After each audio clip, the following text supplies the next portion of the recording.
안녕하세요. 저는 경기도에 사는 30대 여성입니다. 얼마 전 친했던 대학교 동창이 이혼했다는 소식을 들었어요. 사실 그 동창은 아버지가 돌아가시고 어머니와 단둘이 정말 힘들게 살다가 제법 부유한 가정의 아들과 결혼을 했어요. 결혼 후 동창회 모임에 왔는데 명품을 휘감고 나왔더라고요. 얼굴도 매우 좋아 보이고요. 그래서 돈 많은 집에 시집가서 잘 살고 있는가 보다고 생각했어요. 그런데 알고 보니 남편과 시댁이 돈 없는 친정과 동창을 많이 무시했다고 해요. 처음에는 그냥 은근히 말로 비꼬았지만 점점 친정을 무시하고 인격을 모독하는 말을 하고 결국에는 시어머니한테 손찌검까지 당하고 나니 더는 이렇게 살아서는 안 되겠다 싶어 이혼을 결심했다고 하더라고요. 동창의 안타까운 이야기를 듣고 나니 저의 파란만장했던 이혼 과정도 생각나서 이렇게 사연을 보냅니다. 제가 이혼을 하게 된 이유도 동창과 마찬가지로 돈 때문이었어요. 그러나 저는 동창과는 반대로 시댁이 너무 가난해서 이혼을 하게 됐습니다. 저와 남편은 둘 다 꽤 괜찮은 회사에 다니고 있었어요.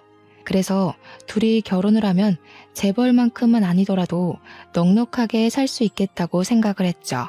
그런데 결혼 준비를 하며 시아버지가 몇 년 전에 보증을 잘못 써 빚이 많이 있다는 것을 알게 되었어요.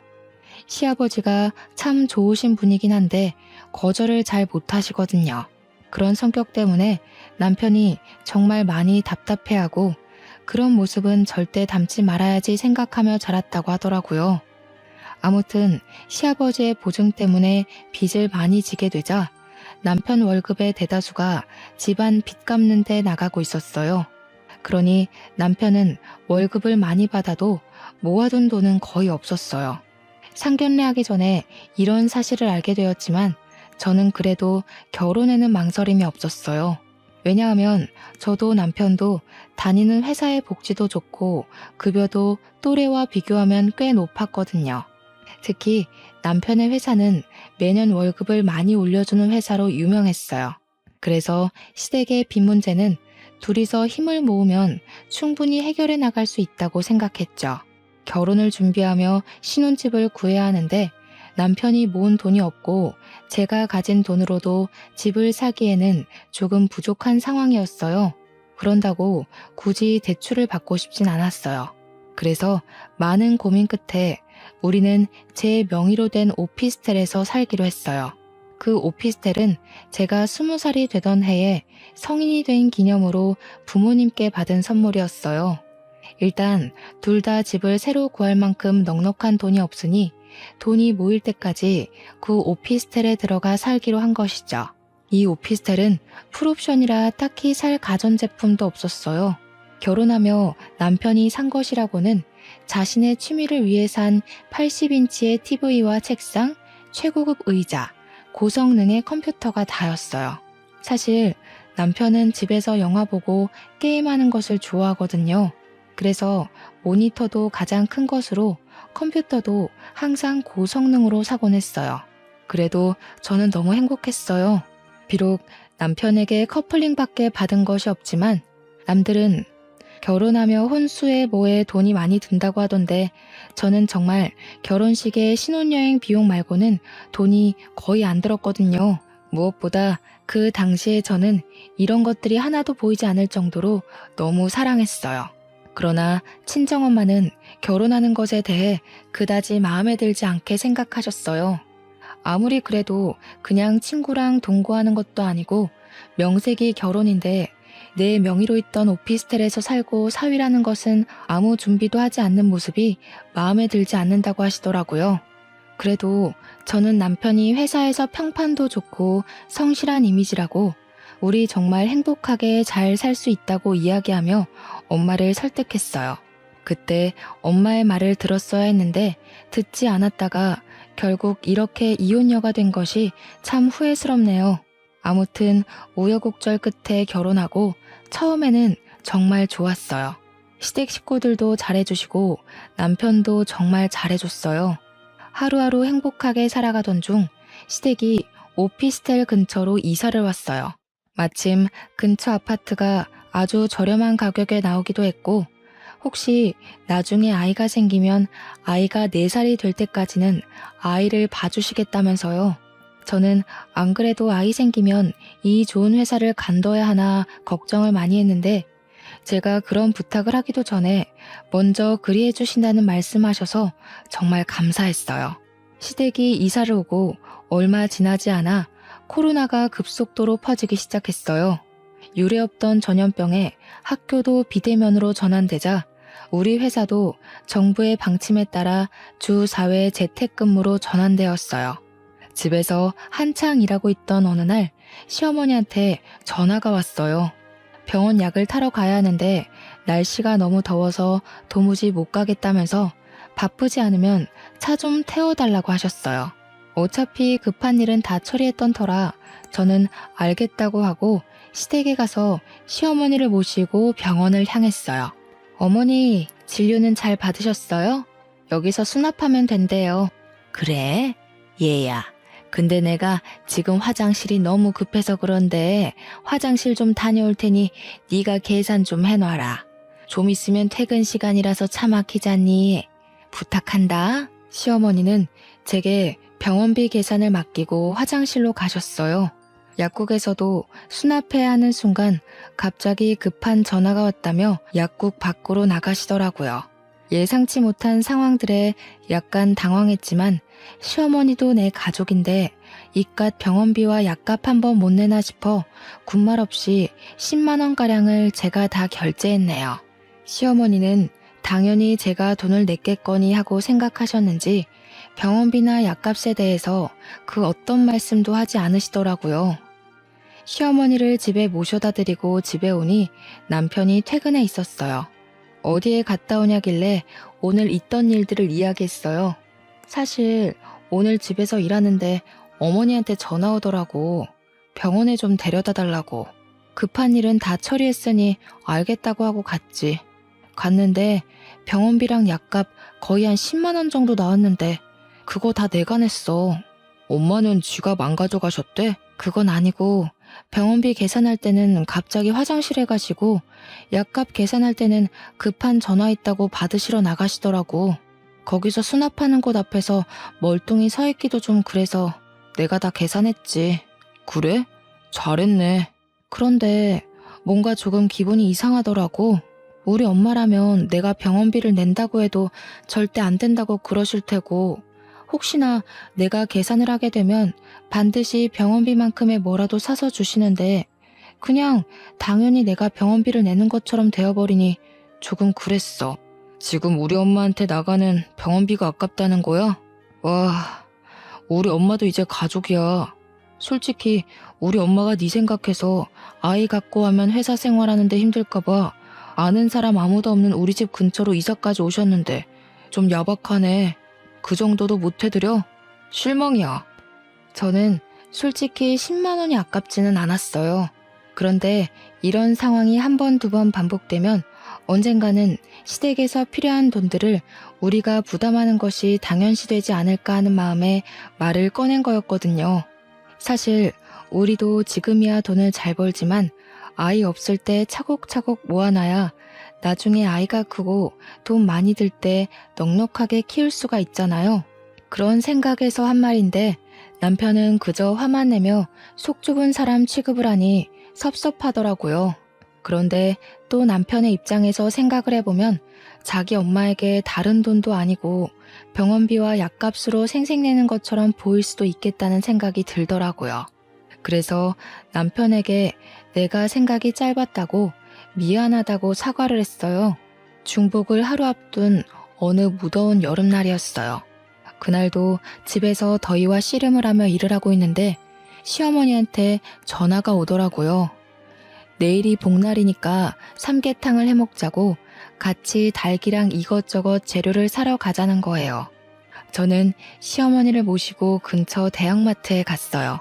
삼계탕 재료만 사신다던 시어머니는 삼계탕 재료에 각종 반찬거리, 집에 큰 솥단지가 없다며 대용량 곰솥 냄비, 가격이 저렴하다며 프라이팬과 각종 주방용품, 화장실에 수납장이 고장났다며 미니 수납장까지 고르시더라고요. 쇼핑카트에 한가득 싣고 계산을 하려고 줄을 섰어요. 아, 얘야, 내가 지갑을 두고 왔네. 너 지갑 가져왔지? 네, 지갑 가져오긴 했어요. 그래, 네가 좀 내라. 나는 화장실 좀 다녀오마.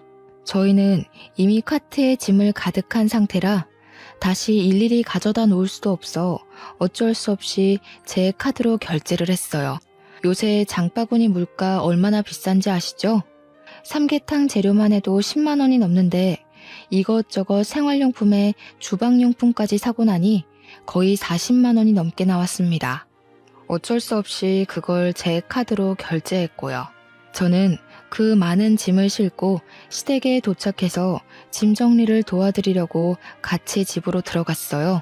시어머니는 삼계탕 재료를 정리하기 위해 장 볼 때 들고 계시던 가방을 바닥에 두셨어요.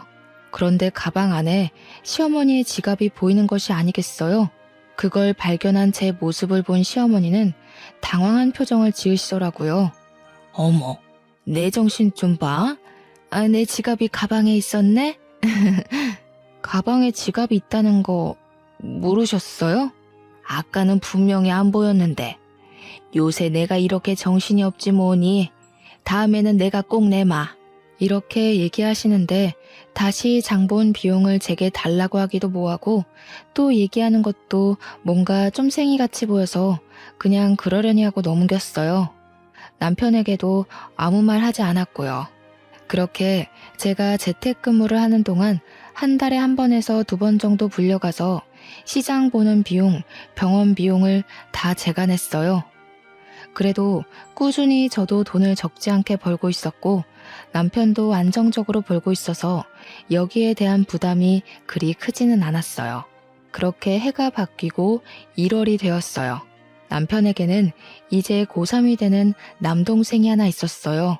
집에서 쉬고 있는데 남편이 갑자기 남동생 이야기를 조심스레 꺼내더라고요. 이번에 진수 고3 되는 거 알지? 근데 진수가 집에서 공부가 안 된다고 독서실에 다닌다네? 그래? 하긴 집보다는 독서실에서 조용히 공부하는 것이 훨씬 좋지.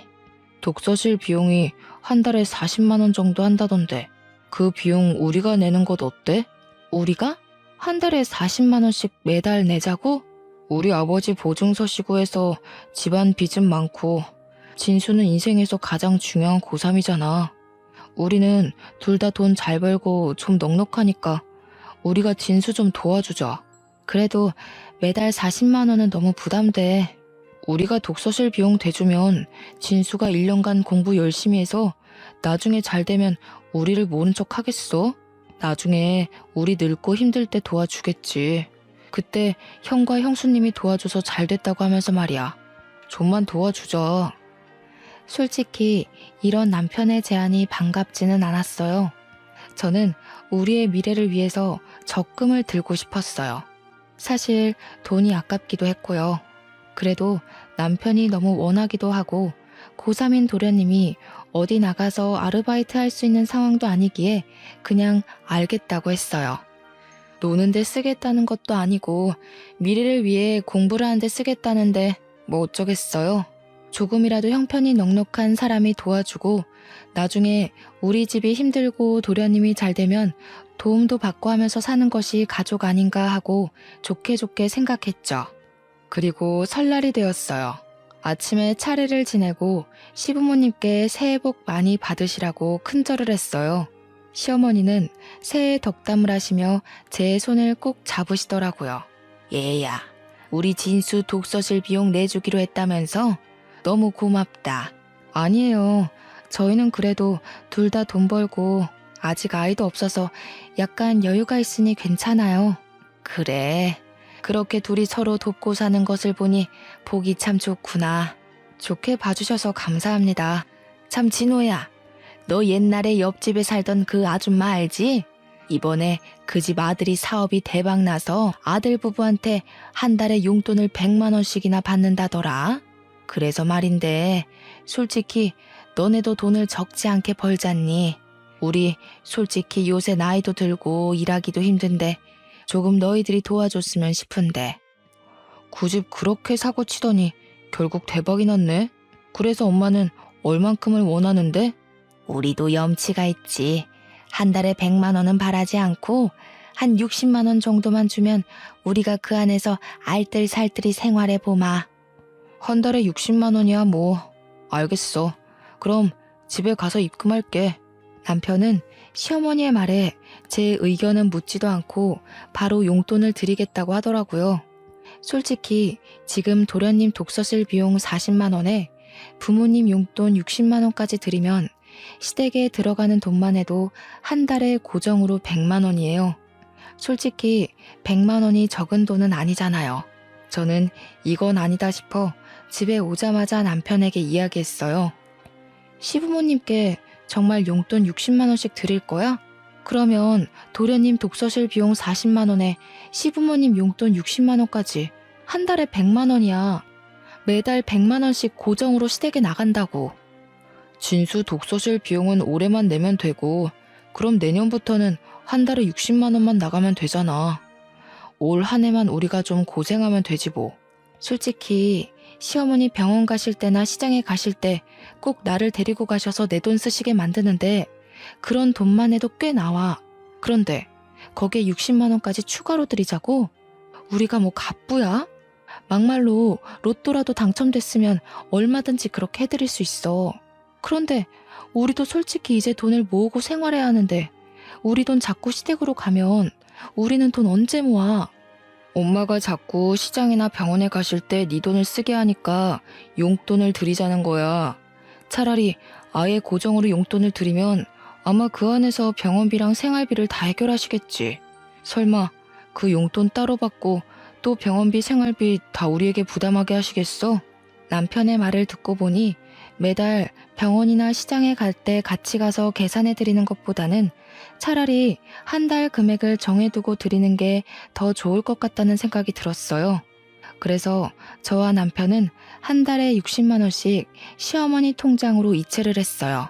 그때까지만 해도 전 이제는 정말 시어머니와 함께 시장이나 병원에 갈 때 제가 결제할 일은 없을 줄 알았어요. 그런데 그게 아니었어요. 그 다음 달도 그 다다음 달도 여전히 병원에 가시거나 시장에 가실 때 꼭 저를 부르시고는 제가 계산하게 하셨어요. 한 번은 너무하다 싶어서 시어머니께 좋게 여쭈어 보았어요. 저번에 저희가 드린 60만 원은 어디에 사용하셨냐고요.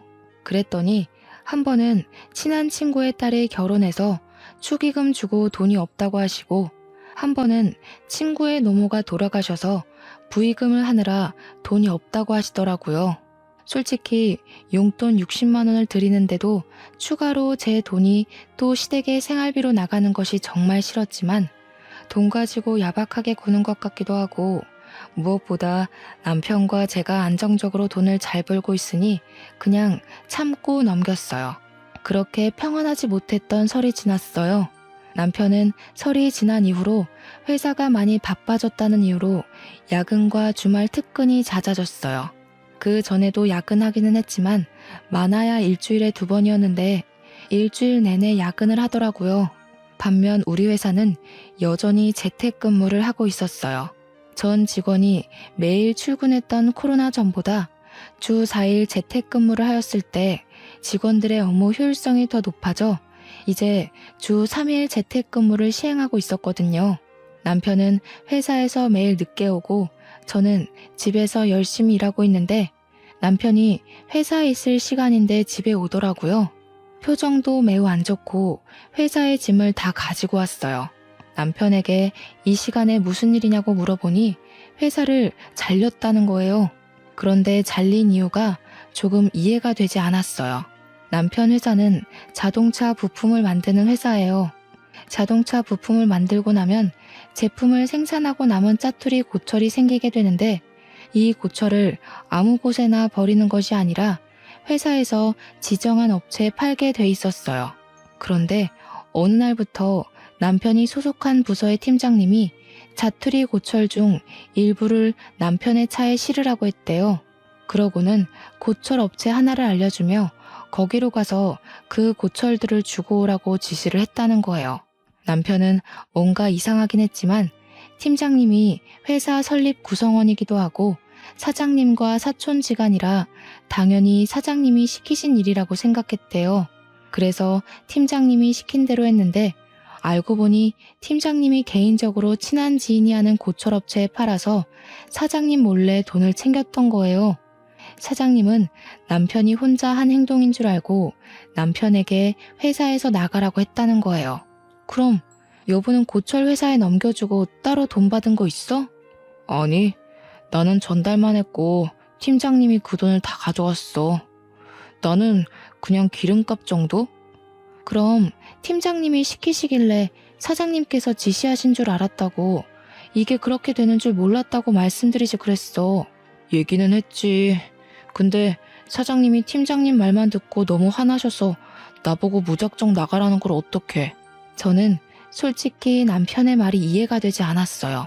남편의 회사 사장님은 저도 몇 번 우연히 뵀었는데 100명 정도 되는 전 직원의 이름은 물론 가족 구성원까지 다 아시는 분이세요. 게다가 회사를 경영할 때 직원과 직원 가정의 행복이 가장 중요하다고 생각하시는 분이라서 직원들을 위해서라면 뭐든지 다 해주시는 분이셨죠. 매년 월급 인상은 물론 매출이 높은 해에는 전 직원에게 100만 원씩 특별 보너스를 현금으로 지급해 주시기도 했고, 학자금 지원, 직원의 자기 개발을 위한 학원비나 대학원비 지원까지 해주시던 분이에요. 이렇게 사람을 중요시 생각하시는 분이 남편이 직접 금전적인 이득을 취하지도 않았는데 팀장님의 말만 듣고 무조건 나가라고 하셨다는 것이 뭔가 이상했어요. 더 물어보고 싶었지만 남편이 너무 속상해해서 물어볼 수가 없겠더라고요. 그냥 축 처진 어깨를 토닥여주며 우리가 나이가 엄청 많은 것도 아니고 여보 능력도 되니 더 좋은 회사 충분히 갈 수 있다고 격려해 주었어요. 그것 말고는 제가 남편을 위해 해줄 수 있는 일이 없더라고요. 한참을 넋을 놓고 앉아있던 남편은 머리 좀 식힐 겸 반신욕을 하겠다며 화장실로 들어갔어요. 저도 다시 일을 시작하려는데 남편의 핸드폰이 울리더라고요. 보니까 회사 이서영 대리에게 온 카톡이었어요. 저는 회사에서 해고를 철회하려나 싶어 남편을 부르려고 하다가 뭔가 느낌이 이상했어요. 왠지 카톡을 제가 봐야겠다는 생각이 들더라고요. 카톡을 본 순간 판도라의 상자가 열렸어요. 이서영 대리와 나눈 이전의 카톡은 연인들이 하는 내용으로 가득했어요. 남편은 회사에서는 물론 저와 함께 있던 저녁 시간에 저 몰래 이서영 대리라는 사람과 사랑을 속삭이고 있었어요. 카톡의 내용을 보니 제게는 야근한다고 하고 회사를 마치고 같이 저녁을 먹고 영화를 봤더라고요. 제게 특근을 한다고 했던 주말에는 둘이 놀이동산, 서울 근교의 데이트를 아주 알차게 즐겼더라고요. 게다가 얼마 전에는 회사 차장님 어머님의 장례식이라고 1박을 하고 왔었는데 그날은 남편과 이서영 대리 둘이 펜션을 잡고 놀러 간 것이었어요. 그리고 마지막으로 이서영 대리가 우리 사이가 들켜서 아빠가 화가 많이 나셔서 회사로 다시 돌아오는 것은 힘들 것 같다. 나도 회사에서 쫓겨났다는 식의 카톡을 보냈더라고요. 그 카톡을 보니 남편이 왜 회사를 해고당했는지 확실히 알게 되었어요. 남편은 회사 사장님의 딸인 이서영 대리와 몰래 불륜을 저지르고 있었고 그 사실을 들켜 사장님이 나가라고 하신 것이었어요. 물론 그 딸도 회사에서 내보냈고요. 저는 이 카톡을 본 순간 손이 부들부들 떨리고 눈앞에 뵈는 것이 없었어요. 바로 핸드폰을 들고 남편이 있는 화장실 문을 벌컥 열었어요. 진짜로 고철판 이유만으로 회사 잘렸어? 확실해? 몇 번을 말해. 그렇다니까. 그럼 이서영 대리는 누구야? 이서영 대리를 어떻게 알아? 네가 들어가고 나서 핸드폰이 울리길래 보니까 이서영 대리한테 카톡이 왔더라고. 부르려다가 뭔가 싶어서 핸드폰을 봤지. 근데 너 나한테 야근한다고 할 때마다 이서영 대리랑 데이트했더라? 얼마 전에 차장님 어머니 돌아가셨다며? 그래서 강원도 간다더니 그때 가평으로 둘이 놀러 갔더라. 아니 그게... 뭐? 자기야 사랑해? 기가 막혀서. 그렇게 이서영 대리라는 년이 좋디? 아주 나한테는 보내지도 않던 이모티콘 막 보내고 난리가 났더라. 아, 이서영 대리가 그러더라. 자기 아빠가 화가 많이 나셔서 자기도 회사에서 쫓겨났다고. 너 회사 사장님 딸이랑 불륜 저질러서 쫓겨난 거 맞지? 제가 불륜 사실을 모두 다 알았다고 말하자 남편은 반신욕을 하다가 뛰쳐나와 제 앞에 무릎을 꿇었어요. 자기야, 정말 미안해. 나는 당연히 안 그러려고 했는데 이서영 대리가 자꾸 나한테 꼬리를 치는 거야. 그러면서 나랑 사귀면 아빠인 사장님께 잘 얘기해서 월급도 많이 올려주겠다고. 사장님 딸인데 혹시라도 내가 싫다고 하면 나에게 불이익이 생길까봐 두려웠어. 게다가 나한테 자꾸 잘해주면서 그러니까 내가 단칼에 거절하기가 너무 힘들더라고. 야, 너는 아버지가 거절하지 못하는 성격 때문에 보증도 서고 집안이 빚더미라고 하면서 맨날 답답해하더니 정작 자기 자신은 그런 거 하나 거절하지 못해서 불륜을 저지르냐? 그게 말이 된다고 생각해? 그것도 있고 자기가 그동안 우리 엄마 병원비에 시장 보는 비용, 동생 독서실 비용으로 많이 힘들어했잖아. 나는 돈 많이 벌어서 자기 호강시켜주려는 생각에 그만. 진짜 미안해. 내가 잘못했어.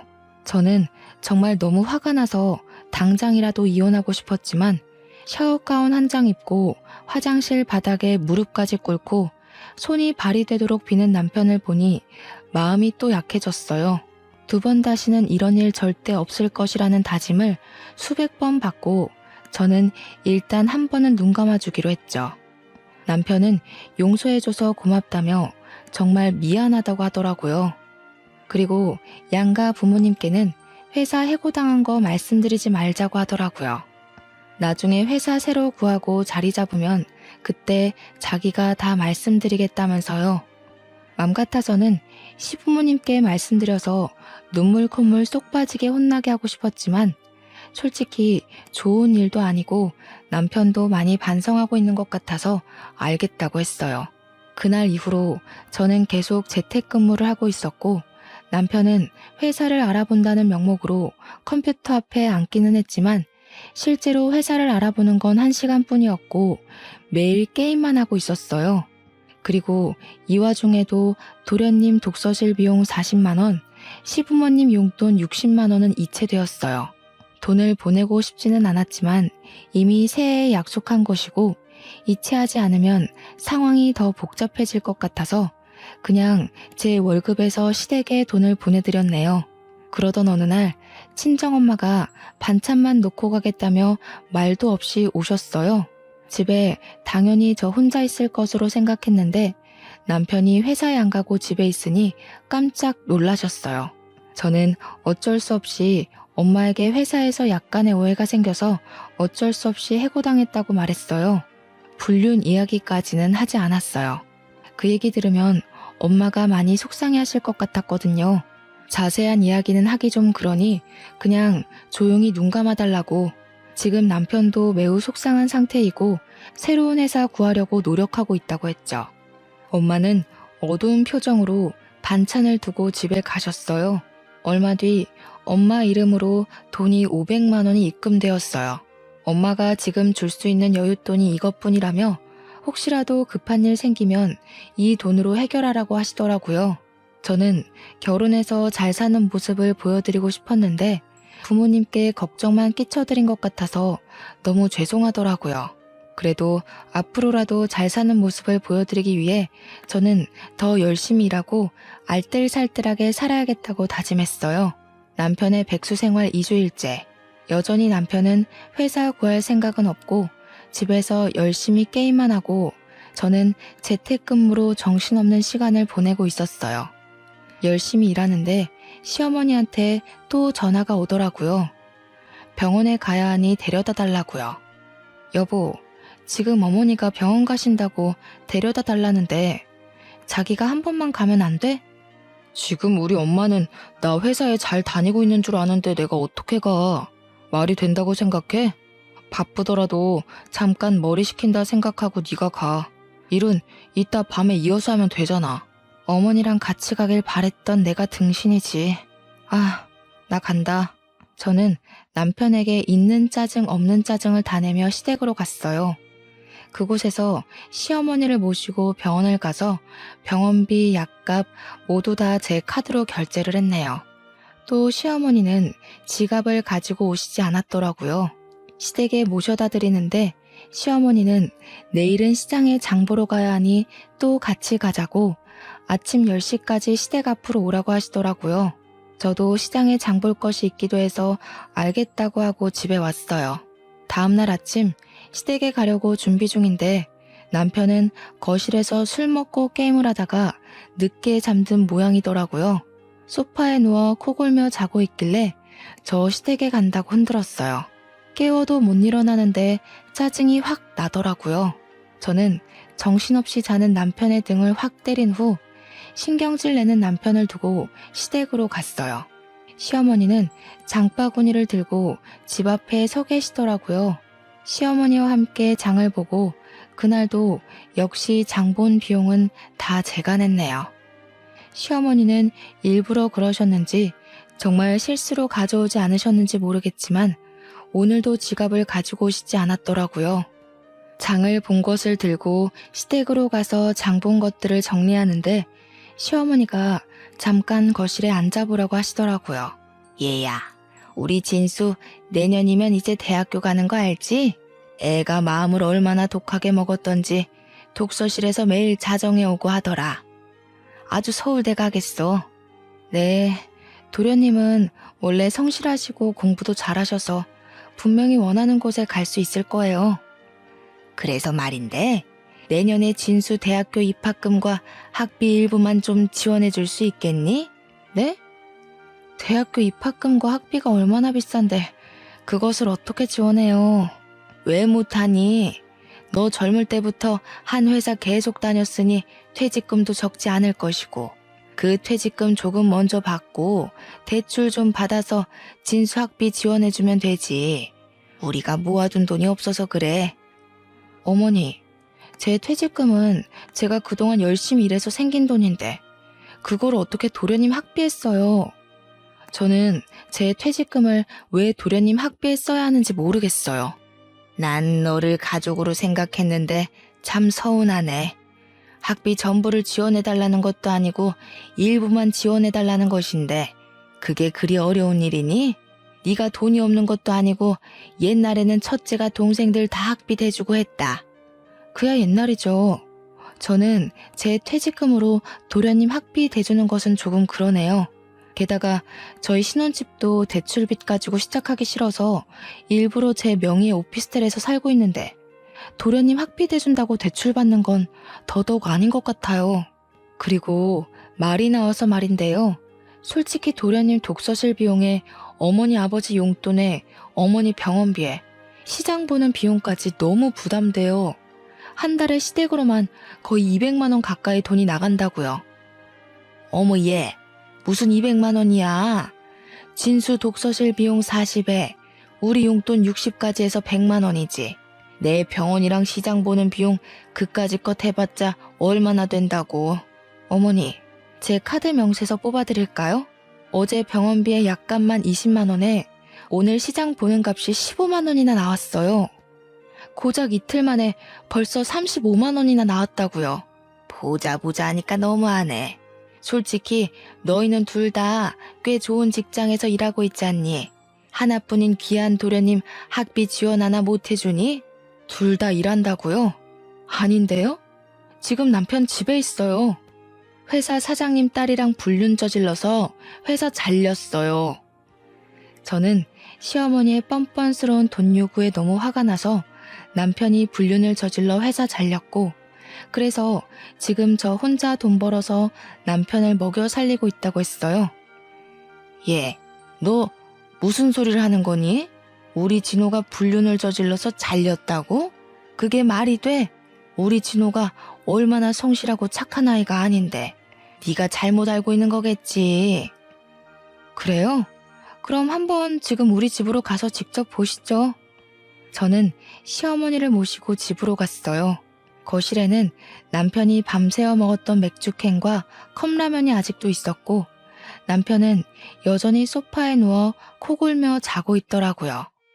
회사에 당연히 있다고 생각한 시어머니는 남편의 모습에 깜짝 놀라셨어요.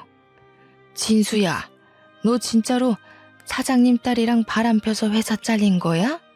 아니 그냥 야, 너는 내가 알아서 잘 처리한다니까 굳이 엄마 걱정되게 다 얘기했냐? 회사에서 사장님 딸이랑 불륜 저질러서 회사에서 잘린 주제에 밤새 게임을 하고 맥주만 먹으면서 회사 구할 생각이 없어 보여서 그랬다 왜? 안 그래도 지금 내 월급만으로 생활하기 힘든데 시어머니 용돈에 도련님 독서실 비용에 시어머니 병원비에 시장값에 얼마나 힘든지 알아? 게다가 어머니는 내년에 도련님 대학 학비까지 요구하시더라. 예, 그때는 내가 너희 이런 상황인지 몰랐을 때고 내가 설마 너희들 이런 상황인 줄 알면 그런 얘기 했겠니? 너 말 한 번 잘했다. 야, 우리 엄마 병원이랑 마트장 보는 값이 들어봤자 얼마나 된다 그래? 진짜 구질구질하다 정말. 저번 달에 어머니 병원비랑 시장 보는 비용이 100만 원이나 나갔어. 거기에 도련님 독서실 비용 40, 부모님 용돈 60까지 다달이 시댁에만 200만 원이 나간다고. 너 만약에 우리 집에 매달 200만 원씩 나간다고 하면 군소리 없이 보낼 수 있어? 무슨 100만 원이나 들어 말이 되니? 엄마가 뭘 샀으면 얼마나 샀다고. 진짜 돈 좀 번다고 유세냐? 더럽고 치사해서. 너같이 속 좁은 여자랑은 도저히 못 살겠다. 그래, 돈 벌어서 시댁에 다 돈 나가니 내가 속이 터져서 유세 좀 떨었다. 나는 너희 집 물주나 호구로 다시는 못 살아. 너 말대로 나는 더럽고 치사해서 속 좁은 사람이니까 그만하자.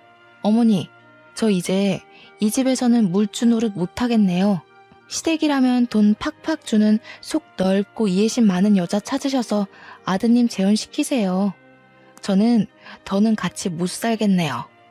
저는 그동안 참고 참았던 모든 일을 다 하나하나 낱낱이 이야기하며 이혼하자고 선언했어요.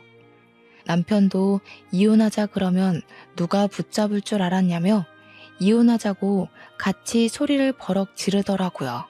그 모습에 저는 정말 이혼할 결심으로 집에 있던 옷과 화장품, 노트북 등 당장 사용할 짐을 모두 쌌어요.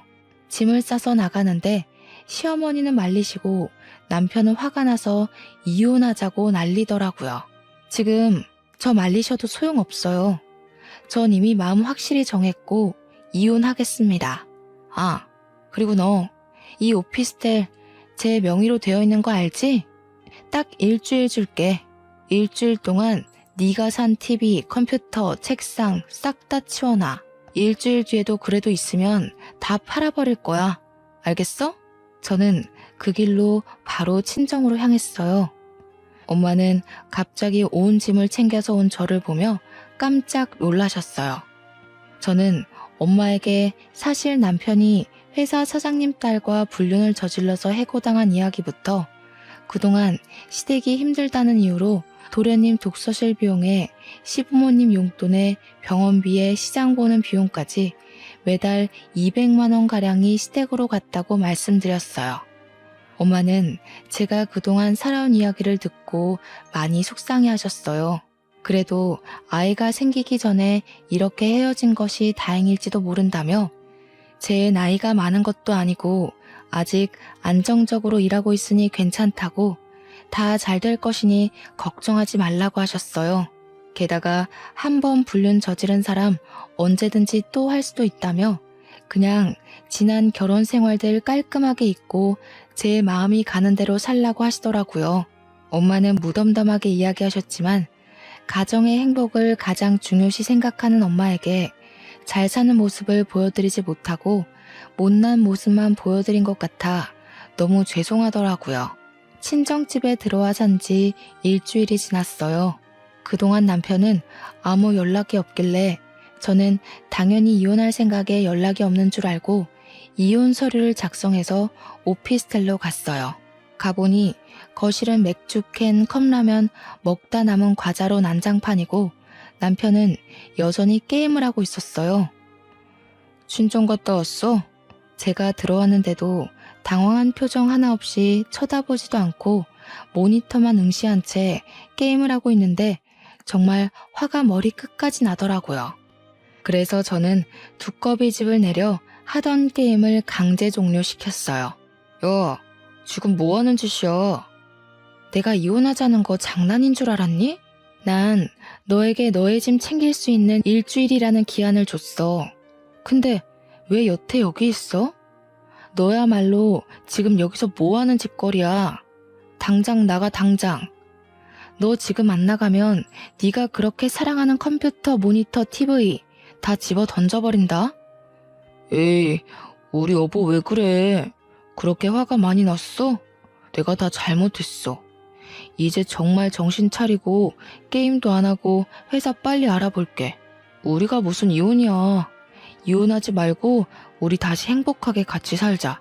응? 남편이 아무 일도 없었던 것처럼 알랑방귀를 끼며 제게 이야기하는데 저는 정말 너무 화가 나서 온몸이 부르르 떨리고 눈이 뒤집힐 것 같더라고요. 저의 화를 주체하지 못해 남편이 그토록 사랑하는 컴퓨터 모니터를 냅다 바닥으로 던져버렸어요. 야, 이게 얼마짜린 줄 알아? 너 지금 뭐 하는 짓이야? 진짜 돈만 밝히고 무식하기는. 아무리 화난다 해도 모니터를 집어 던져버리냐? 나도 너처럼 무식한 싸움꾼 아내 필요 없어. 당장 이혼해. 저는 남편의 말에 화가 더 많이 나서 이번에는 컴퓨터 본체를 바닥으로 던졌어요. 말 한 번 잘했다. 나 원래 돈만 밝히고 무식하고 싸움꾼이야. 어디 보자. 여기에 네가 사온 물건이 또 뭐가 있더라? 아, 저 80인치 TV도 네가 사왔었지? 저기 망치 있는데 TV를 망치로 때리면 어떻게 되는지 한번 봐볼까? 저는 창고로 가서 망치를 꺼내왔어요. 그리고 정말 망치로 TV를 때리려고 했어요. 남편은 이제야 사태의 심각성을 깨닫고 망치를 들고 있던 저의 팔을 잡더라고요. 제발 그만해. 화 좀 삭혀. 이게 지금 얼마짜린데 다 부수고 있어. 내가 눈앞에서 사라지면 그냥 둘 거지? 나 잠시 시댁에 갔다가 내일 다시 올 테니까 화 좀 풀어. 그리고 우리 다시 얘기하자. 응? 제발 TV는 그냥 둬. 절대 부수면 안 돼? 네가 지금 시댁에 가 있다 해도 우리 이혼 사실은 변하지 않아. 그리고 지금 저 컴퓨터 TV 다 합쳐도 그동안 너네 부모랑 동생이 나한테 뜯어간 돈보다 작을 것 같은데 내가 훨씬 더 손해 아닌가? 어차피 내가 손해니까 저 TV 다 부셔도 되겠다. 그치? 제발 그만해. 그러다가 너 진짜 나도 치겠어. 지금 내가 이성을 더 잃으면 정말 너를 이 망치로 때리고 뉴스에 나올 수도 있을 것 같거든? 그러니까 내가 진짜로 그렇게 하기 전에 당장 너네 집으로 꺼져. 그리고 너네 부모한테 가서 우리 이혼한다고 확실히 다 얘기해. 알겠니? 남편은 이성의 끈을 겨우겨우 붙잡고 있는 저를 두려운 눈빛으로 보며 도망치듯이 나갔어요. 저는 남편이 나가자마자 80인치 TV도 망치로 때려 부셨어요. 이걸로는 분이 풀리지 않아 게임할 때 불편하다고 샀던 100만 원짜리 의자도 부수고 책상 다리도 하나 부서뜨렸죠. 이렇게 남편이 사온 모든 물건을 다 부수고 나니 조금 진정이 되더라고요. 저는 바로 용달차를 불러서 부서지고 망가진 컴퓨터, TV, 책상, 의자에 이혼 서류까지 다 시댁으로 보내버렸어요. 잠시 뒤 시어머니한테 전화가 오더라고요. 얘, 너 이게 무슨 짓이야? 진호는 네가 눈이 뒤집혀서 널 때리려 했다고 하지 않나? 이 다 부서진 것들은 뭐야? 이혼 서류는 또 뭐고? 너 정말 이혼하겠다는 거니? 네, 저 이혼하려고 짐 정리한 거예요. 여기 원래 제 명의의 오피스텔이었잖아요. 여기 오피스텔에서 시어머님 아드님 물건들 다 보내드렸는데 뭐가 잘못됐나요? 남자가 바깥일 하다 보면 억울한 일을 당할 수도 있고 잠깐 흔들릴 수도 있지. 그거 가지고 이렇게까지 일을 키워야겠니? 나 때는 말이다. 남편이 몇 년간 돈 한 푼 못 벌어와도 그래도 남편 믿고 살아왔다. 하여간 요즘 젊은 것들은 걸핏하면 이혼한다는 소리지. 어머니 아들이요. 밖에서 불륜 저지르고 왔어요. 그래도 전 참았어요. 근데 어머니, 남편 모두 저를 물주나 호구로 생각하고 저에게 돈 맡긴 사람처럼 돈 달라고 그러는데 전 그 사이에서 도무지 같이 못 살겠네요. 저는 옛날 사람들처럼 착하지가 못해서요. 아, 제가 이혼 서류 같이 보냈죠? 어머니 아들한테 그 서류 작성해서 내일 아침 9시까지 법원 앞으로 오라고 전해주세요. 만약에 안 오면 저 이혼 소송 갈 거예요. 그리고 오피스텔 비밀번호도 바꿨으니 이제 2번 다시는 이 집 올 생각 하지도 마세요. 아시겠어요? 남편과 한바탕 싸우고 시어머니한테도 그동안 쌓인 이야기 다 하고 나니 속이 좀 후련하더라고요. 정신 좀 차리고 어질러진 집을 정리하고 저는 혼자 맥주를 마시다가 잠이 들었어요. 그리고 다음날 아침 9시에 법원으로 가니 남편이 이혼 서류를 작성해서 왔더라고요. 우리는 아무 말 없이 이혼 서류를 냈어요. 그리고 오피스텔에 다시 갔는데 혼자 오피스텔에 있으니 자꾸 남편 생각이 나서 화가 나 견딜 수가 없더라고요. 거기서 계속 살다가는 제가 화병이 나서 죽을 것만 같아 그 길로 오피스텔을 헐값에 팔아버리고 친정집에 아예 들어갔어요. 그 뒤로 저의 이혼은 재빠르게 진행됐어요. 둘이 같이 산 시간이 짧고 재산 분할할 것도 없고 아이도 없으니 정말 빠르게 이혼 처리가 되더라고요. 이렇게 저의 결혼 생활은 이혼으로 끝맺음 되었답니다. 저는 사실 결혼은 서로가 사랑하는 마음만 있으면 될 줄 알았어요. 그동안은 사람들이 다들 결혼을 할 때 조건을 보는 모습을 보며 속물이라고 생각하며 속으로 비난했었거든요. 그러나 제가 이혼이라는 큰일을 겪고 또 친구의 이혼 소식을 들으니 생각이 바뀌었어요. 결혼할 때 상대의 성격이나 인품도 봐야 하지만 집안의 경쟁력도 반드시 확인해서 경제적 수준이 비슷한 집안이 결혼해서 사는 것이 가장 행복한 삶을 사는 것이 아닐까 하는 생각이 드네요. 경제적으로 차이가 나게 되면 아무래도 더 부유한 쪽이 그렇지 못한 쪽을 무시하게 되는 것 같아요. 무시하지 않는다 해도 어려운 집안은 넉넉한 집안에 자꾸 기대하게 되고 그 기대에 만족하지 못하면 실망을 하게 되죠. 반대로 경제적으로 넉넉한 집안은 어려운 집안의 요구에 딱 잘라서 거절하기도 맞춰주기도 어려운 애매한 상황이 반복되며 스트레스를 받게 되는 것 같아요. 이러한 말하지 못할 애매한 상황들이 쌓이고 쌓여 폭발하게 되고 결국엔 이혼하게 되는 것 같아요. 물론 경제적으로 차이가 크게 나도 제 생각과는 다르게 잘 맞춰서 살아가는 사람들도 분명히 있을 거예요. 그러나 저는 이러한 가정이 될 확률은 로또에 당첨될 만큼 매우 낮은 확률이지 않을까 하는 생각을 해봅니다. 저는 당분간은 결혼에 대한 생각이 없어요. 그냥 지금처럼 친정 부모님과 함께 살며 제가 좋아하는 일을 하며 저 자신만을 위해 살고 싶어요. 이렇게 살다가 언젠가 혹시라도 마음에 쏙 들어 결혼하고 싶은 사람이 생긴다면 그때는 반드시 그 사람뿐만 아니라 그 사람이 자라온 배경과 집안 형편까지 고려해서 신중히 결혼해야겠다는 생각이 드네요. 전국에 결혼을 앞둔 예비 신랑, 예비 신부가 있다면 반드시 상대의 집안의 경제력을 확인하세요. 상대 집안의 경제력을 따진다고 속물이라고만 생각하지 마시고 반드시 확인하셔야 합니다. 결혼은 연애와는 달리 우리가 살아가는 현실이라서 반드시 짚고 넘어가지 않으면 후회합니다. 이 점 명심하시고 후회하는 결혼 생활을 하는 또 다른 제가 없기를 바라면서 사연을 마칩니다.